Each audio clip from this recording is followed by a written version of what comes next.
ఒక ఎండిపోయిన ఎడారి. అక్కడ రోడ్లు లేవు, నీళ్లు లేవు, కరెంటు కూడా లేదు. అలాంటి చోట ప్రపంచంలోనే బిగ్గెస్ట్ ఆయిల్ రిఫైనరీ కడతానన్నాడు ఒక వ్యక్తి. అది విన్న వాళ్ళంతా ఒక్కటే అన్నారు, ఇతను పిచ్చేవాడని. కానీ ఈరోజు అదే రిఫైనరీ మీద ఇండియా మొత్తం ఆధారపడుతుంది. పెట్రోల్, డీజిల్, గ్యాస్ ఇంకా ఎన్నో పరిశ్రమలు అక్కడి నుంచే నడుస్తున్నాయి. ఆ వ్యక్తి ఎవరో తెలుసా? అతనే ధీరూభాయ్ అంబానీ. ఇప్పుడు ఈ అసాధ్యాన్ని ఎలా సాధ్యం చేశాడో చూద్దాం. నేను ఈ జామ్నగర్ రిఫైనరీ గురించి రీసెర్చ్ చేయడం ప్రారంభించాను. ఒక విషయం నాకు అస్సలు అర్థం కాలేదు. ఇంత పెద్ద విషయం ఇండియాలో ఉండి కూడా ఎందుకు ఎవ్వరూ దీని గురించి మాట్లాడడం లేదు? అందుకే ఈరోజు ఈ జామ్నగర్ రిఫైనరీ గురించి పూర్తి స్టోరీ మీకు చెప్పబోతున్నా. అసలు ఈ రిఫైనరీ ఎందుకు కట్టారు? ఎందుకు ఇది అసాధ్యమన్నారు? ఇది కట్టేటప్పుడు ఎలాంటి కష్టాలు వచ్చాయి? తర్వాత ప్రపంచం ఎలా రియాక్ట్ అయింది? ఎందుకని ఇంత ఖర్చు పెట్టారు? ముఖ్యంగా ఈరోజు ఇది ఇండియాకు ఎంత విలువైనది? ఇవన్నీ ఒక్కొక్కటిగా క్లియర్గా చూద్దాం. ఇప్పుడు మనం రిలయన్స్ ఇండస్ట్రీ అంటే టెలికాం, రీటైల్, ఎనర్జీ, పెట్రోకెమికల్స్ అన్నీ కలిపిన ఒక పెద్ద కంపెనీగా చూస్తాం. కానీ ఒకప్పుడు 1960 నుండి 70 వరకు రిలయన్స్ అంటే కేవలం టెక్స్టైల్ బిజినెస్ మాత్రమే. ఆ టైంలో ధీరూభాయ్ అంబానీ పాలిస్టర్ ఫ్యాబ్రిక్స్, యూరేన్ బిజినెస్ చేసేవారు. నిజంగా చెప్పాలంటే ధీరూభాయ్ అంబానీ గురించి నాకు చాలా రెస్పెక్ట్ ఉంది. ఎందుకంటే ఆయన ఒక సింపుల్ కానీ పవర్ఫుల్ రూల్ని ఫాలో అయ్యేవారు. బిజినెస్లో మొత్తం కంట్రోల్ మన దగ్గరే ఉండాలని. అంటే మీరు ఫ్యాబ్రిక్ తయారు చేస్తే దానికి అవసరమైన పాలిస్టర్ యూరిన్ కూడా మీకు స్వయంగా తయారు చేయాలి. మరి మీరు యూరిన్ తయారు చేస్తే దానికి కావలసిన రా మెటీరియల్ కూడా మీ దగ్గర నుంచే రావాలి. అంతేకాదు రా మెటీరియల్ కూడా వాళ్ళే తయారు చేయాలి. అది పెట్రోకెమికల్స్ నుంచి వస్తే ఆ ప్లాంట్స్ కూడా వాళ్ళే పెట్టాలి. అంటే బిజినెస్లో ప్రతి స్టేజ్, ప్రతి లేయర్ మొత్తం కంట్రోల్ వాళ్ళ దగ్గరే ఉండాలి. ఈ స్ట్రాటజీనే బిజినెస్లో వర్టికల్ ఇంటిగ్రేషన్ అంటారు. మరి వెనక్కి వెళ్ళి మొత్తం వాల్యూ చైన్ని కంట్రోల్ చేయడాన్ని బ్యాక్వర్డ్ ఇంటిగ్రేషన్ అంటారు. రిలయన్స్ ఇదే చేసింది. మొదట టెక్స్టైల్స్లో ఉన్నారు, తర్వాత పాలిస్టర్లోకి వెళ్ళారు. అక్కడి నుంచి అది ఎక్కడ తయారవుతుందో కూడా వాళ్ళకి చూడడం ప్రారంభించారు. జవాబు పెట్రోకెమికల్స్. అందుకే వారు ఆ బిజినెస్లో కూడా అడుగుపెట్టారు. కానీ అక్కడితో ఆగలేదు. ఒక దశలో ధీరూభాయ్ అంబానీకి ఇంకొక పెద్ద విషయం అర్థమైంది. ఈ పెట్రోకెమికల్స్కి రా మెటీరియల్ ఎక్కడి నుంచి వస్తుంది? జవాబు క్రూడ్ ఆయిల్ రిఫైనింగ్ నుంచి. అప్పుడే ఆయనకి ఒక పెద్ద అవకాశం కనిపించింది. అదే ఆయిల్ రిఫైనరీ. అదే సమయంలో 1990లో ఇండియా ఎకానమీకి ఓపెన్ అవుతుంది. పెట్రోల్, డీజిల్ డిమాండ్ వేగంగా పెరుగుతుంది. కానీ ప్రాబ్లం ఏంటంటే మన దేశంలో సరిపడే రిఫైనరీలు లేవు. అంటే ఇండియా క్రూడ్ ఆయిల్ కూడా బయట నుంచి తెచ్చుకుంటుంది. అప్పుడు ఇండియా రిఫైనింగ్ ఇంధనాలు కూడా బయట నుంచి దిగుమతి చేసుకుంటుంది. అక్కడే ధీరూభాయ్ అంబానీకి ఒక పెద్ద లోపం కనిపించింది. ఆయన ఆలోచించారు, రిలయన్స్ ఒక పెద్ద రిఫైనరీ కడితే మొత్తం వాల్యూ చైన్ మన కంట్రోల్లోకి వస్తుందని.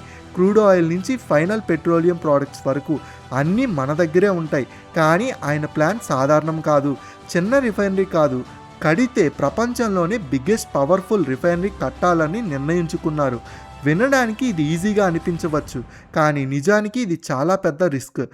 ప్రపంచంలోనే బిగ్గెస్ట్ రిఫైనరీ కట్టాలని నిర్ణయించుకున్నారు. కానీ అసలు సవాలు ఇక్కడి నుంచే మొదలైంది. ధీరూభాయ్ అంబానీ తీసుకున్న ఈ నిర్ణయం రిలయన్స్ని పూర్తిగా మార్చేసింది. ఎందుకంటే ఆయన ఎంచుకున్న చోటు గుజరాత్లోని ఒక ఖాళీ ఎడారి. అక్కడ కరెంట్ లేదు, సరైన రోడ్లు లేవు, తాగడానికి మంచినీరు కూడా లేదు. చుట్టూ చూస్తే ఎండిపోయిన నేల తప్ప ఇంకేమీ లేదు. అలాంటి చోట ఎందుకు ఎంచుకున్నారు? ఆ ప్రదేశం పేరు జామ్నగర్ దగ్గరలో ఉన్న మోతీ కావడ్ గ్రామం. ప్రపంచంలోనే బిగ్గెస్ట్ రిఫైనరీ కట్టబోయే చోటు అదే. కానీ ఈ లొకేషనే ఎందుకు? మొదటి కారణం, జామ్నగర్ ఒక కోస్టల్ ఏరియాలో ఉంది. అంటే అక్కడి నుండి డైరెక్ట్గా అరేబియన్ సీకి యాక్సెస్ ఉంటుంది. దాంతో విదేశాల నుంచి వచ్చే పెద్ద పెద్ద షిప్స్ సులభంగా క్రూడ్ ఆయిల్ తీసుకురాగలవు. రెండో కారణం, అక్కడ భూమి చాలా తక్కువకి దొరకడం. ఎందుకంటే జనాభా తక్కువ, భూమి కూడా ఉపయోగం లేని బంజర్ ల్యాండ్. మూడో కారణం, రిలయన్స్ వాళ్ళు ప్లాన్ ప్రకారం ఆ ప్రాంతాన్ని పూర్తిగా వాళ్ళే డెవలప్ చేసుకోవచ్చు. అందుకే ఫైనల్గా మోతీ కవాడ్ గ్రామాన్ని ఎంపిక చేశారు. ఇంత లాభాలు ఉన్న ఈ లొకేషన్ పెద్ద సమస్యలు కూడా ఉన్నాయి.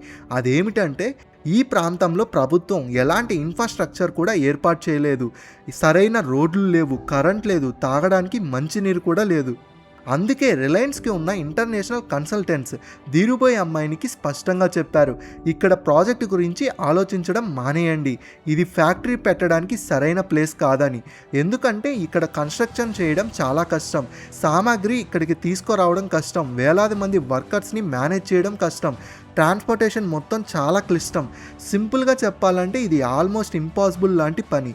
అదే టైంలో ధీరుభాయ్ అంబానీ మాత్రం పూర్తిగా ఆపోజిషన్ డిసిషన్ తీసుకున్నారు.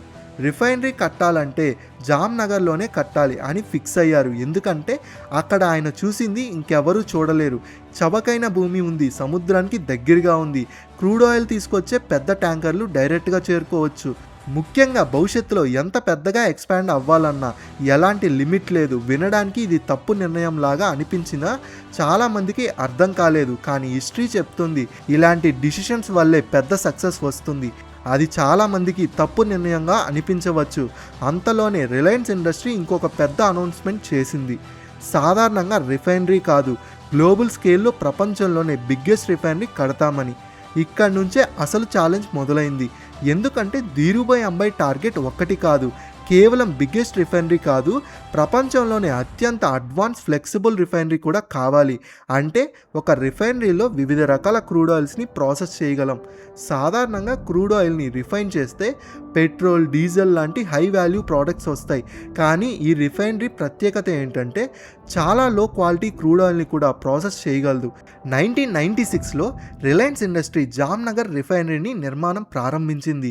మోతీ కవాడ్ దగ్గర సుమారు 5,000 ఎకరాల బంజర్ భూమిపై ఆ ప్రాజెక్ట్ మొదలైంది. ఈ ప్రాజెక్ట్ పరిమాణం చాలా పెద్దది. వేలాది మంది వర్కర్లు, వందలాది మంది ఇంటర్నేషనల్ ఇంజనీర్స్, భారీ మిషనరీ ఇవన్నీ ఒక ఎడారిలో మధ్యలో నిర్మించబడుతున్నాయి. ఒక్కసారి వందల మంది కలిసి పనిచేస్తున్నారు. 1998 జూన్ వేడిలో కూడా ఈ ప్రాజెక్ట్ అది వేగంగా కొనసాగింది. మధ్యలో కొంచెం ఆలస్యం జరిగినా కేవలం 33 నెలల్లోనే పూర్తిగా ఆయిల్ రిఫైనరీని తయారు చేశారు. ఇది నిజంగా నమ్మలేని విషయం. ఇంకా ఒక షాకింగ్ ఫ్యాక్ట్ చూడండి. జామ్నగర్ రిఫైనరీ నిర్మాణ ఖర్చు ఆసియాలో ఉన్న ఇతర రిఫైనరీలతో పోలిస్తే టన్నుకి సుమారు 40% తక్కువ. అంటే రిలయన్స్ ఇండస్ట్రీ ఈ ప్రాజెక్ట్ని త్వరగా మాత్రమే కాదు, చాలా తక్కువ ఖర్చుతోనే పూర్తి చేసింది. అందుకే ఈ ప్రాజెక్ట్ ఆ సమయంలో వరల్డ్ రికార్డ్ సెట్ చేసింది. 1999 డిసెంబర్ 28న ఈ రిఫైనరీ అధికారికంగా ప్రారంభమైంది. ఈ ఒక్క ప్రాజెక్ట్ వల్ల ఇండియాలో రిఫైనింగ్ సామర్థ్యం సుమారు 25% పెరిగింది. అంటే రిలయన్స్ ఇండస్ట్రీస్ ప్రపంచానికి ఒక కొత్త బెంచ్ మార్క్ సెట్ చేసింది. ఇప్పుడు ఈ జామ్నగర్ రిఫైనరీ స్కేల్ ఎంత పెద్దదో కొన్ని ఫ్యాక్ట్స్తో అర్థం చేసుకుందాం.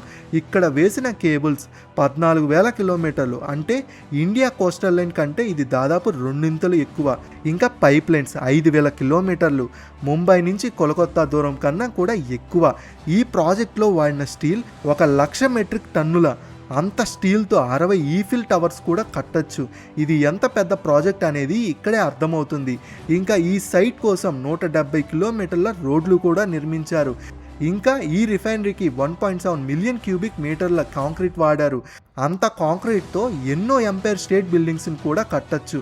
ఇక్కడ 55 సబ్ స్టేషన్స్ ఏర్పాటు చేశారు, 33 బ్లాస్ట్ ప్రూఫ్ బిల్డింగ్స్ నిర్మించారు, మరియు 43 చిమ్నీలు, ఫ్లేర్లు ఏర్పాటు చేశారు. వాటిలో చాలా కుతుబ్ మినార్ కన్నా 2 ఎత్తుగా ఉన్నాయి. నిర్మాణ సమయంలో 75,000 కుటుంబాలకు ఇల్లు కూడా కట్టించారు. మరి కమ్యూనికేషన్, కోఆర్డినేషన్ కోసం ఆ సమయంలో ఇండియాలోనే అతిపెద్ద మోడ్రన్ ఐటీ నెట్వర్క్ ఇక్కడే ఏర్పాటు చేశారు.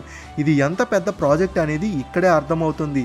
ఇంత డీటెయిల్గా రీసెర్చ్ చేశాను కదా, తప్పకుండా వీడియోని లైక్ చేసి వెళ్ళండి. వీడియో నచ్చకపోతే డిస్లైక్ చేయండి. కానీ కామెంట్స్లో ఒకటి చెప్పండి, ఇండియాలో ఇంత పెద్ద ఆయిల్ రిఫైనరీ ఉందని మీకు ముందే తెలుసా? సరే, ఇప్పుడు ముందుకు పోదాం. ఈ రిఫైనరీకి ముందు ఇండియా ఫ్యూయల్ డిఫెక్ట్ దేశంలో ఉండేది. ఈ ఒక్క ప్రాజెక్ట్ తర్వాత రిలయన్స్ ఇండస్ట్రీస్ ఒక్కడే దేశంలో సుమారు 25% రిఫైనరీ కంట్రోల్ చేయడం మొదలుపెట్టాడు. జామ్నగర్ రిఫైనరీ ప్రారంభమైనప్పుడు దాని కెపాసిటీ సుమారు 5,60,000 బ్యారియర్స్ పర్ డే. ఇంత పెద్ద ప్రాజెక్ట్ వల్ల ఇండియాలో ఫ్యూయల్ డిఫెక్ట్ పరిస్థితి దాదాపు ఆగిపోయింది. ముందు మనం రిఫైనరీ ఫ్యూయల్స్ కూడా ఇంపోర్ట్ చేసేవాళ్ళం, కానీ ఇప్పుడు పరిస్థితి పూర్తిగా మారిపోయింది. ఇండియా ఇప్పుడు పెట్రోలియం ఉత్పత్తులు ఎక్స్పోర్ట్ చేయడం మొదలుపెట్టింది. యూరోప్, అమెరికా, ఆసియా అన్ని చోట్ల రిలయన్స్ ఇండస్ట్రీస్ జామ్నగర్ రిఫైనరీ నుంచి ఫ్యూయల్ వెళ్తుంది. ఈ రిఫైనరీ రిలయన్స్నే కాదు, ఇండియా మొత్తం ఎనర్జీ ఎకానమీని కూడా మార్చేసింది. రిఫైనింగ్, పెట్రోకెమికల్స్ ఇవి రిలయన్స్కి మెయిన్ ప్రాఫిట్ వచ్చే బిజినెస్ అయ్యాయి. అందుకే ముఖేష్ అంబానీ ఇప్పుడు ఏ కొత్త బిజినెస్లోకి వెళ్ళినా డబ్బు గురించి పెద్దగా ఆలోచించాల్సిన అవసరం ఉండదు. ఉదాహరణకి రీటైల్. ఈ డబ్బు వల్లే రిలయన్స్ పెద్ద పెద్ద అడుగులు వేయడం మొదలుపెట్టింది. Expansion, Jio telecom revolution, Disney Hotstar లాంటి డీల్స్ మరియు న్యూ ఎనర్జీ ఇన్వెస్ట్మెంట్స్. అందుకే రిలయన్స్ ఇండస్ట్రీస్ ఇప్పుడు పెద్ద రిస్క్ తీసుకునే స్థాయికి చేరుకున్నాయి. కానీ వారి అంబిషన్ ఇక్కడ ఆగలేదు. ధీరుభాయ్ అంబానీకి ఇంకొక పెద్ద ఆలోచన ఉంది. ఒక్క రిఫైనరీ సక్సెస్ అయితే రెండవది ఎందుకు కట్టకూడదు? ఈ ఆలోచనతోనే రిలయన్స్ మరో పెట్టుబడి పెట్టింది. కానీ 2002 జూలై 6న ధీరుభాయ్ అంబానీ మరణించారు. అప్పటి నుంచి రిఫైనరీ లీడర్షిప్ మొత్తం ముఖేష్ అంబానీ చేతిలోకి వెళ్ళింది. మరి తర్వాత జామ్నగర్ ఏమైందంటే, మొదట రిఫైనరీ సక్సెస్ అయిన తర్వాత సుమారు 10 ఏళ్లకి రిలయన్స్ ఇండస్ట్రీ మళ్ళీ చరిత్ర రాసింది. ఈసారి ఇంకో పెద్ద రిఫైనరీ కట్టాలని నిర్ణయించుకున్నారు. 2008లో అదే జామ్నగర్లో రెండో రిఫైనరీ నిర్మించారు. ఇది మరింత శక్తివంతమైనది. రోజుకి సుమారు 5,80,000 బ్యారియర్స్ కెపాసిటీ. కానీ ఈసారి స్ట్రాటజీ వేరు. ఈ రిఫైనరీని ప్రధానంగా ఎక్స్పోర్ట్స్ కోసం డిజైన్ చేశారు. అలాగే ఇది ఒక స్పెషల్ ఎకనామిక్ జోన్గా నిర్మించబడింది. అంటే ట్యాక్స్ బెనిఫిట్స్, ఎక్స్పోర్ట్ ఇన్సెంటివ్స్ మరియు కొన్ని రెగ్యులర్ అడ్వాంటేజెస్ కూడా వచ్చాయి. ఇంకా జామ్నగర్ కాంప్లెక్స్ పూర్తిగా రెడీ అయింది. ఇది ప్రపంచంలోనే బిగ్గెస్ట్ సింగిల్ లొకేషన్ రిఫైనరీ. 2 రిఫైనరీలు కలిపి మొదట రోజుకి సుమారు 1.2 మిలియన్ బ్యారియర్ల కెపాసిటీ. తర్వాత అప్గ్రేడ్ తర్వాత 1.4 మిలియన్ బ్యారియర్ల వరకు పెరిగింది. కానీ జామ్నగర్ అసలు బలం సైజ్ కాదు, అది రియల్ పవర్. దాని కెపాసిటీ, దాని కాంప్లెక్సిటీ. అంటే ఈ రిఫైనరీలో జరిగే ప్రాసెస్ సిస్టమ్స్ అన్నీ చాలా అడ్వాన్స్గా, క్లిష్టంగా ఉంటాయి. అందుకే ఈ కాంప్లెక్స్ని అర్థం చేసుకోవడం చాలా ముఖ్యం. ఎందుకంటే అదే ఈ రిఫైనరీకి సీక్రెట్ వెపన్. అందుకే ఈ టర్మ్ కూడా ఉంది. దాన్నే నెస్లెన్ కాంప్లెక్సిటీ అంటారు. దీనికి NCI అంటే నెస్లెన్ కాంప్లెక్సిటీ ఇండెక్స్ అంటారు. ఈ ఇండెక్స్ వల్ల ఒక రిఫైనరీ ఎంత అడ్వాంటేజ్గా, ఫ్లెక్సిబిలిటీ ఉందో తెలుస్తుంది. ఉదాహరణకి సాధారణ రిఫైనరీకి NCI సుమారు 10 ఉంటుంది. కానీ జామ్నగర్ రిఫైనరీకి NCI 21.1. అంటే ఇది ప్రపంచంలోనే అత్యంత కాంప్లెక్స్ రిఫైనరీలో ఒకటి. కానీ ముందు ఈ భారీ రిఫైనరీ కట్టడానికి మొత్తం ఖర్చు ఎంత అయిందంటే, ఈ భారీ రిఫైనరీ నిర్మించడానికి మొత్తం ఖర్చు సుమారు కొన్ని $1 బిలియన్ వరకు వెళ్ళింది. ఒక ఎడారిలో మొదలైన ఈ ఐడియా ఈరోజు ఇండియా ఎనర్జీ ఫ్యూచర్నే మార్చేసింది. ఈ కేస్ స్టడీ ద్వారా మీకు ఏదైనా కొత్త విషయం తెలిసి ఉంటే వీడియోకి ఒక లైక్ మాత్రం తప్పకుండా చేయండి. ఇలాంటి ఇంట్రెస్టింగ్ స్టోరీస్ ఇంకా చూడాలనుకుంటే ఛానల్ని ఇప్పుడే సబ్స్క్రైబ్ చేసుకొని బెల్ ఐకాన్ ఆన్ చేసుకోండి. నెక్స్ట్ వీడియో కోసం వెయిట్ చేయండి. అప్పటి వరకు సురక్షితంగా ఉండండి, క్షేమంగా ఉండండి.